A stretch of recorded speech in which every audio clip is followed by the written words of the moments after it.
नमस्कार, आप देख रहे हैं न्यूज़ पीआर और मैं हूं आपके साथ ज्योति सिन्हा। राजनीति में चाचा और भतीजे के नाम से फेमस चिराग पासवान और पशुपति पारस के तनातनी के बारे में हर कोई जानता है।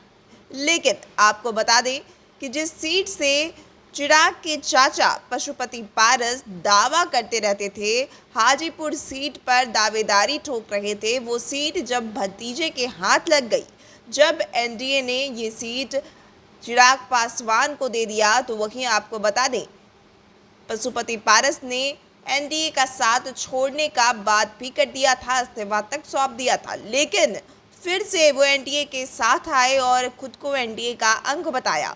अब वो आज नवादा में, जहां प्रधानमंत्री नरेंद्र मोदी रैली करने के लिए आ रहे हैं, जनता के बीच चुनावी सभा को संबोधित करने के लिए आ रहे हैं, वहां पर एक मंच पर दोनों हो सकते हैं। बता दें कि पशुपति पारस पीएम मोदी के साथ मंच साझा कर सकते हैं। ऐसे में अब बातें ये भी उठ रही है कि क्या अब चिराग और पशुपति पारस के बीच की दूरियां खत्म हो गई है, क्या दोनों अब एक हो सकते हैं। वहीं आपको ये भी बता दें कि जब चिराग को हाजीपुर सीट मिल गया, तो फिर अब साफ साफ उनके चाचा पारस ने कह दिया है कि वो हाजीपुर सीट पर चिराग का सपोर्ट करेंगे।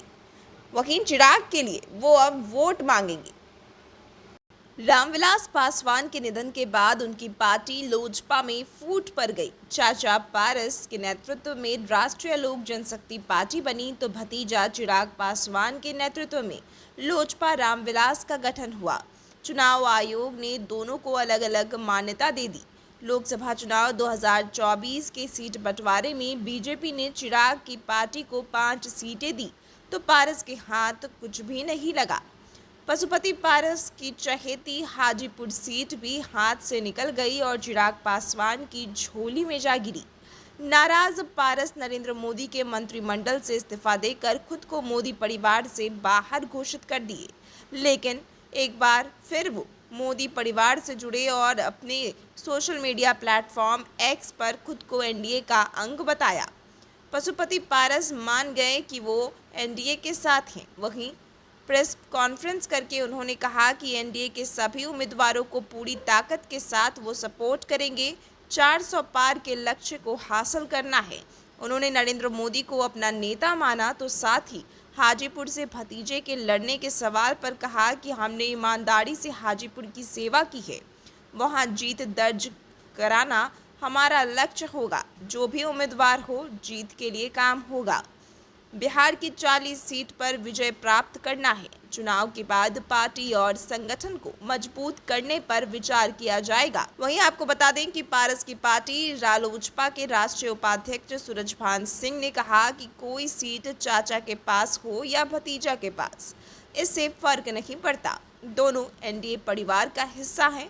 हम लोग एनडीए उम्मीदवारों के समर्थन के लिए पूरे दमखम से मैदान में उतरेंगे। पार्टी के प्रदेश अध्यक्ष सांसद प्रिंस राज ने कहा कि हम लोगों ने बीजेपी के शीर्ष नेतृत्व के सामने अपनी बातें रखी थी। बीजेपी के आश्वासन पर ही हमने एनडीए का समर्थन देने का फैसला लिया है।